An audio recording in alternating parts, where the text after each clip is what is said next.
te dit ça catégoriquement. Catégoriquement. Mais la religion a quoi voir avec la cohabitation? Tu pries, je prie, ça va. Ouais.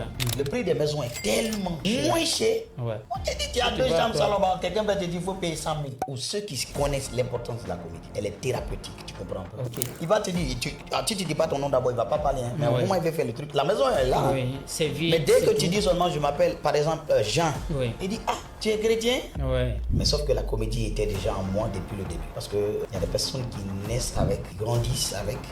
Les gens voient ça en eux. Ouais. Et c'est les gens-là qui les poussent à dire sincèrement, toi, il faut faire cela. Si les autres quittent ici pour partir en forêt, crois-moi, on les donne maison, on les donne même la clé, on dit c'est pour vous. Bonsoir tout le monde, j'espère que vous allez très bien où que vous soyez. Bienvenue dans votre podcast Chapitre Carrière. Et vous savez, ça se passe sur la page ou sur la chaîne YouTube DK Production. Donc aujourd'hui, nous recevons encore une fois de plus un jeune talent du nom de Danger le comédien. Donc il est parmi nous ici. On va essayer un peu de discuter, de parler de sa carrière et aussi nous comprendre quelque part quelles sont les étapes qu'il a pu traverser jusqu'au niveau où il est aujourd'hui. Donc, Danger le comédien, bonsoir. Oui, et bienvenue bonsoir. chez DK Production. Bonsoir, DK Production. Ouais, ça se passe bien, j'espère. Ouais, tout se passe très bien déjà. D'accord. On est là par la grâce de Dieu, on a vu le nouvel an. Je profite déjà pour dire à tout le monde et à tous les téléspectateurs mes meilleurs vœux. D'accord. Bonne et heureuse année 2026, que cette année soit une année décisive, une année de gloire, de travail surtout et de beaucoup d'argent. Et en plus de santé de fer. Ah oui, donc, tout à merci. fait. Merci quand même, je pense bien qu'ils vont te remercier. Alors, on a envie de comprendre un peu c'est qui Danger le comédien. Est-ce qu'il est dangereux? Est-ce que c'est par rapport à cela qu'il s'est surnommé Danger le comédien? Ok. Alors, à l'état civil, quel est ton nom? À l'état civil, je me nomme Koulemou Noé, communément appelé sur les réseaux sociaux, sur scène et dans les films, sur les réseaux. Oui. Danger le comédien. Danger le comédien. C'est super quand même. Non, on s'intéresse un peu à ta personne aussi. Les étapes que tu as traversées. Aujourd'hui, tu te définis du moins comme un comédien. Voilà. Quelque part, qu'est-ce qui t'a motivé à être comédien? Voilà, je pense que tout n'a pas commencé toujours par la comédie. La comédie, d'accord. Mais sauf que la comédie était déjà en moi depuis le début. Ouais. Parce que y a 2 catégories de personnes. Ok. Il y a des personnes qui naissent avec, qui grandissent avec. Les gens voient ça en eux. Et c'est les gens-là qui les poussent à dire sincèrement, toi, il faut faire cela. Sincèrement, il faut le faire. Ça n'a rien à voir. Tu vas voir même que la personne peut-être veut dire, ah bon, ce qu'il dit là, moi, c'est pas ça que je veux. Il est en train de partir sur autre route et tout. Mais après, ça le rattrape. Tout à fait. Lui-même, il rentre dedans sans se rendre compte. Et c'est comme ça que ça s'est passé avec moi. Avec moi, ça a commencé, nous, tout ce qu'on faisait depuis le débat à l'enfance, que ce soit à l'église, à l'école, partout. À chaque fois, on ne voyait que le côté comique en moi. On me mettait toujours, surtout par exemple, à l'école, certainement. À l'école, surtout, c'était plus grave. Ah oui. Quand ça montait dans ma tête, même si j'ai dit un petit mot, tout le monde rit. Le professeur, il est découragé de moi. Ah oui. Parfois, quand il dit non, les gars, soyez sérieux, que tout le monde se tait, je me tais. Je peux lui faire sortir des petites voix bizarres, bidons. Ah oui. Mais je fatiguais beaucoup mes amis. Tout à fait. Donc à partir de là, beaucoup de personnes ont commencé à me remarquer. Ils ont dit, toi, tu es un vrai comédien. Non, pas comédien. Le mot, toi, tu es un vrai comédien. Jusqu'à ce que je suis venu à Conakry. À Zéro-Corée, d'abord, je dansais. Voilà, on va parler de cela. Voilà. C'est très intéressant. Tu as fait de la comédie un métier pour toi. Naturellement, c'était en toi. Donc, dis-nous, où est-ce que tu as fait ton cursus scolaire? Tu as débuté où? Et tu es parti encore vers où? Tu parles de mon cadre professionnel ou dans le cadre de la comédie? Dans le cadre de la comédie. Bon, ok. Voilà, regarde, la comédie, je pense qu'on ne l'a pas enseigné. Je pense qu'on ne l'a pas appris comme ça à l'école. Vu qu'il n'y a pas d'école de comédie un peu en Afrique, est-ce que tu comprends? Et c'est vrai, j'ai été orienté peut-être à l'université, j'ai été orienté à l'ISAC. D'accord. De Dubreka. D'accord. Mais et ton primaire, l'école primaire? Bon, l'école primaire, j'ai commencé en forêt. De la forêt à Zéro-Corée. D'accord. Et après, non, d'abord à Djeke. D'accord. De Djeke, on est venu faire un peu le temps à Zéro-Corée, à Bethlehem. On est reparti à Djeke, après on est venu à Conakry. Maintenant à Conakry, on était au collège, c'est vrai.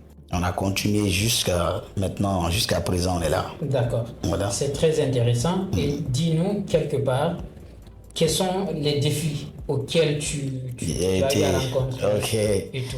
Non, sincèrement, je ne vais pas te mentir. D'abord, tout n'était pas rose au début. Okay. Et nous, on avait déjà perdu nos mamans à jeune âge, tu comprends un peu. Ouais, donc le vieux, il était là, il ne pouvait pas gérer les choses. Donc il fallait, moi je suis garçon. Ouais. Et c'était déjà dans mon sang, il fallait que je bouge. Ouais. Je suis rentré dans la danse. Okay.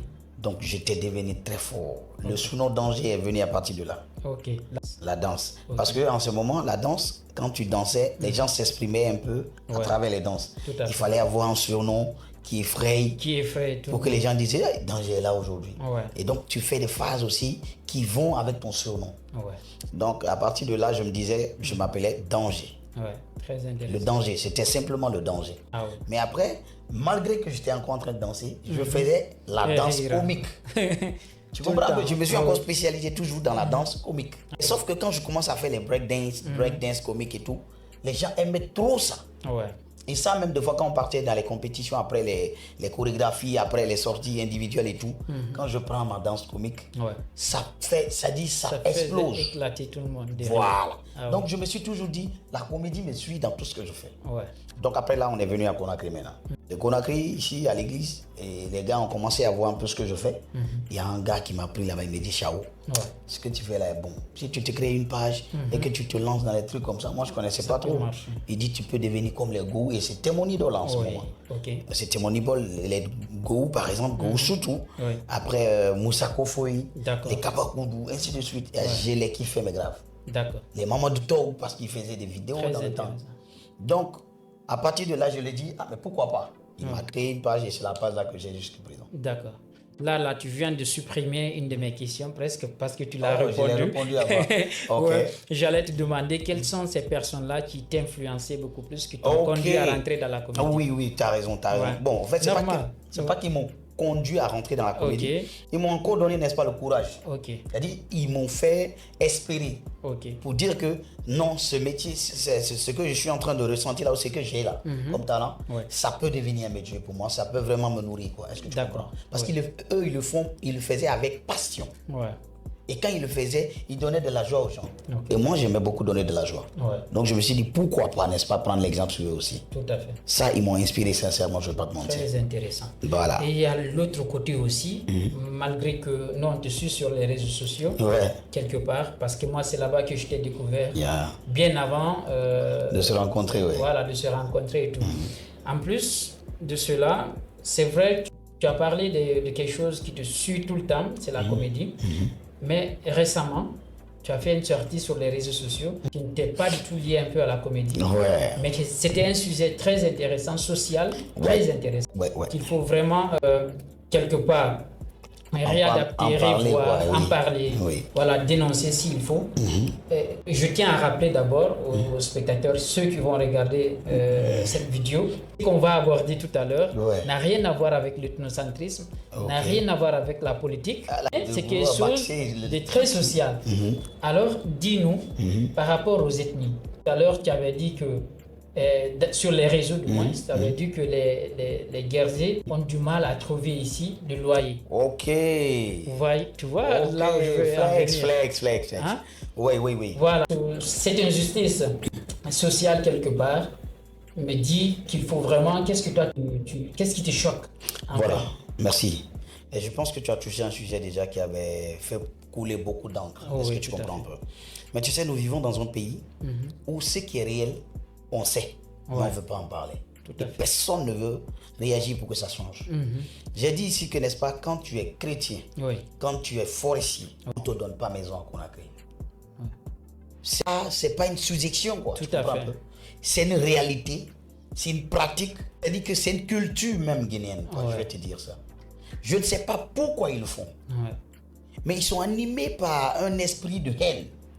Moi, je vais le dire comme ça. Tu sais, je ne vais pas pointer du doigt un ethnie pour le moment de façon particulière, mais ceux qui le font le savent.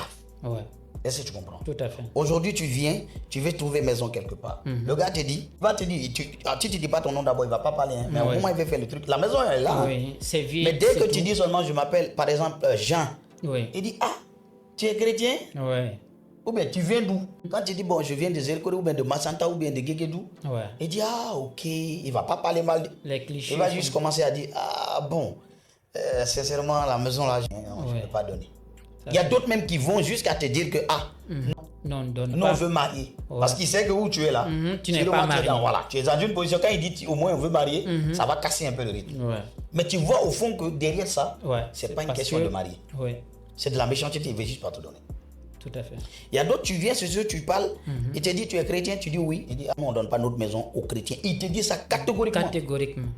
Mais la religion a quoi voir avec la cohabitation? Tout à fait. Tu pries, je prie, ça va. Si je te dérange pas. Tu suis ta religion, je suis la mienne. Si je te dérange pas, je pense que tu n'as pas à m'envier, quoi. Tout à fait. Je paye ta maison. Bon, il y a aussi cette personne qui disent que ah non, toi tu bois, c'est à cause de ça, je ne veux pas que tu rentres chez moi. Ok. Je peux comprendre, tu peux avoir des principes chez toi. Mais par toi, tu manges par exemple du lakiri, n'est-ce pas? Oui, tout à fait. Moi par exemple, je vais te dire que je ne veux pas du lakiri. Mais est-ce que ça va me pousser à te dire non, de ne pas cohabiter avec moi? Non. Si tu manges, je sais que je ne mange pas. Et à la fois, je me retire tranquillement. Et si tu manges, ne me dérange pas. Toi, tu peux me dire ça. Mais tu peux dire que moi, bon, j'aime pas. C'est simple. Mais tu ne peux pas me dire, parce que je fais ça, que je ne peux pas loger sur toi. Tout à fait. Parce qu'aujourd'hui, c'est que vous devez comprendre. Quand les autres ethnies ou les autres religions, je vais dire, parce qu'on a parlé de la religion chrétienne. Oui, tout à fait. Et de la forêt. Si les autres quittent ici pour partir en forêt, crois-moi, on les donne maison, on les donne même la clé, on dit c'est pour vous. Il y a d'autres même qui ne payent pas maison là-bas. On les nourrit aussi. Parce qu'on a été éduqués comme ça. On nous a dit, même dans la religion, ne pas faire la différence entre les gens. Entre les ethnies. Tu comprends un peu? Il n'y a pas. Ça, c'est vrai. Nous, on se sent mal dans notre propre pays. Quand tu quittes dans une autre région ou bien dans une autre ville, tu viens dans la capitale où tout le monde doit se réunir, où il y a Peul, Malinké, Soussou, Forestier, toutes les ethnies de la Guinée. On te dit que non, il y a une petite communauté qu'on ne peut pas accepter qui loge chez nous. Mais ce qu'ils oublient, c'est que la Guinée est une famille, on le dit souvent. Tout à fait. Ça le Peul aussi vit à Zerkore. Tout à fait. Le Soussou doit vivre à Zerkore. Parce qu'il y a d'autres qui sont mités là-bas. Imagine que nous aussi, on dit à nos parents, on ne les donne pas maison. Et ils ne mangent pas à côté de nous. Mais c'est pas bon. Ça devient un gros problème. Tout à fait. L'État voit tout ça. Voilà, justement. Ok, merci. Ok, je vais te laisser la part des responsabilités. Certainement, l'État fait partir. L'État doit régulariser les choses pour que cette inégalité sociale puisse cesser au fait. Exactement. Maintenant, à ton avis, qu'est-ce qui doit être fait? Merci. En réalité. D'abord, pour parler un peu des solutions ou les propositions que je dois faire à l'État, j'aimerais dire d'abord que l'État est trop absent. Vous comprenez un peu? Je ne parle pas que du gouvernement qui est en place aujourd'hui. Je parle même d'abord depuis le début. L'État a toujours été absent dans on appelle ça, dans ce qu'on appelle la mise en place de la cohésion sociale. Est-ce que tu comprends un peu? L'État parle seulement de la paix, parle de la réconciliation quand ils veulent partir aux élections. C'est tout. Mais après ça, ils oublient carrément ce qui se passe un peu à l'intérieur. Parce que tu comprends un peu? Aujourd'hui, l'État d'abord, doit construire des logements sociaux. Beaucoup de logements sociaux. Et casser les prix des maisons, dire aux bailleurs de casser le prix des maisons. Ça, c'est notre cas aussi. Parce que si on monte jusqu'à un certain niveau, croyez-moi, beaucoup vont dormir dans les cabarets ou au bord des routes. Ou dans les écoles. Ça, c'est vrai. Parce que d'abord, comment on peut dire ça? La situation économique même de la population guinéenne est compliquée. Tout à fait. Il y a des gens qui ne peuvent même pas gagner par jour, je te dis, même 50 000. Le gagne-pain. Donc il se débrouille. Pourtant, on lui demande un loyer de 3 millions. Mais tu ne peux pas dormir dehors. Aujourd'hui, il y a des maisons, ils te disent que ce n'est pas l'État qui a construit pour nous. Oui, ce n'est pas l'État qui a construit pour nous, mais tu n'es pas plus fort que l'État aussi. Ok? Tout à fait. Parce que ce qu'on doit se dire, va à Zerkore. Le prix des maisons est tellement moins cher. On te dit, tu as 2 chambres salon. Quelqu'un va te dire, il faut payer 100 000. 2 chambres salon. Avec douche dedans. Est-ce que la vie n'est pas plus meilleure que là-bas? Oui, mais les gens vont se dire quoi? Oui, ici c'est la capitale, c'est pas une question de capitale. C'est pas une question de capitale, bro. Oh, tu comprends un peu? En fait, les gars, ils mettent un peu le côté business en place. Business. Il faut se chercher de l'argent. On est venu se chercher. C'est honoré. L'État doit vraiment être présent. Et l'État doit lancer une campagne. C'est-à-dire des recensements des bailleurs de maisons pour pas faire des contrôles. Parce que regarde, c'est vrai, il y a d'autres, ils augmentent encore non seulement le prix des maisons, mais après tu es là-bas, il te parle mal. Ouais, il te dit, par exemple, toi, tu es un jeune. Pourquoi tu ne viens pas ici avec 2 femmes? Ouais. Non, écoutez. Avec une misérabilité. Tu comprends un peu? Ouais. Donc, non seulement tu payes beaucoup d'argent, mais tu n'es pas libre. Ouais. Donc, ça devient une séquestration. Tout à fait. Tu vas parler de ça tout à l'heure. Tu ne vas pas vivre à l'aise. Voilà, à l'aise. Moi, je suis dans ta mère, par exemple, tu me dis de ne pas lâcher. Tu ne peux pas payer pourquoi? Non, ce podcast se transforme. Non. Bon, je ne veux pas trop. Quand même, tu as raison. C'est quelque chose vraiment qu'il faut revoir encore. Revoir et revoir. On va pas tellement. Les choses sont tellement énormes que si on se dit on va parler des inégalités sociales ici, ça va prendre tout le podcast. Donc, moi, j'aimerais qu'on revienne un peu sur ta carrière toujours. Parce que ces chapitres de carrière, ça nous intéresse pour que les autres aussi, les jeunes générations, puissent se motiver et dire aussi il faut qu'on réussisse ici en Guinée. Donc, pour toi, qu'est-ce que la comédie représente pour toi après? C'est ma vie. On ne va pas rentrer dans les détails. La comédie, c'est moi, c'est ma vie, c'est mon âme. Tu comprends un peu? Tu sais, je suis un acteur comédien, mais ma spécialité, c'est l'humour. Parce que dans la comédie, il y a l'humour. Tu comprends un peu? C'est l'humour. Moi, je fais du stand-up. Voilà. Moi, je veux affronter l'international. Je ne suis pas là pour me comparer à mes parents. Je ne suis pas dans ça. Tu veux être à l'international. Moi, je veux affronter l'international. Je veux que quand les gens rient, parfois quand même il y a un Ivoirien, il reste de l'autre côté quand il va dire non, il y a un jeune Guinéen là. C'est ça qui est bon, bro. Tout à fait. On vend un peu ce qu'on appelle la fierté guinéenne. Voilà. Tout à fait. C'est ça. Ok. Et quel conseil tu peux conseiller à cette jeune génération? Parce qu'avant, la comédie était considérée comme quelque chose de banal, de la pagaille même, c'est ce que surtout ici en Afrique. Mais c'est les autres, c'est tout à fait une profession, c'est un métier. Tu sais. Donc, voilà. Quel conseil tu peux D'abord, ce que je veux dire, avant de donner mon conseil, qu'est-ce que je veux dire? Je veux que le monde entier, ou ceux qui connaissent l'importance de la comédie, elle est thérapeutique, tu comprends un peu? La comédie a un très grand rôle à jouer. Aujourd'hui, le monde évolue. Les hommes ne font que être stressés. Les gens sont tellement stressés. Les médicaments ne peuvent plus calmer les nerfs. Est-ce que tu comprends? Donc, il faut rire.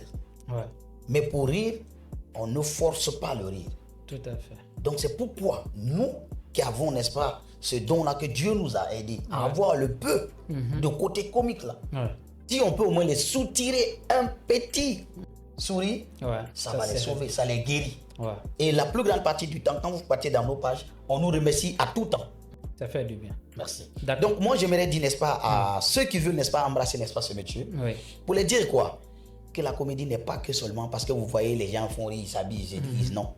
C'est un métier à part entière. D'accord. Parce qu'aujourd'hui, s'il y a n'importe quelle cérémonie, n'importe quelle croisade, on invite les artistes, on invite les humoristes et les comédiens de façon personnelle et de façon grandiose. Parce qu'eux aussi, ils ont leur mot à dire. Tout à fait. Tu comprends un peu? Donc c'est un métier, ça s'apprend. Parce qu'après, c'est vrai, il y a le côté naturel, mais après, il faut apprendre aussi des procédés, des techniques pour rester professionnel. Ça s'apprend. D'accord. Ils n'ont qu'à mettre ça dans la tête, c'est pas facile. Super. Tu vas venir, tu vas dire que je vais faire comme l'autre. C'est pourquoi actuellement sur les réseaux, tu vois qu'il y a beaucoup de créateurs de contenu. Mais ils bougent fou après ça. Parce qu'ils ne savent pas ce qu'ils veulent. Comment s'organiser. Exactement. D'accord. Merci. En tout cas, vraiment, merci. On est très ravis d'avoir reçu ici. Et on espère que ta carrière va encore aller à l'international. Déjà ici à l'échelle nationale, c'est déjà bon. Voilà, on te souhaite bonne chance. Merci vraiment pour nous avoir honorés. Merci vraiment. À la prochaine, vraiment. On est ensemble. Merci.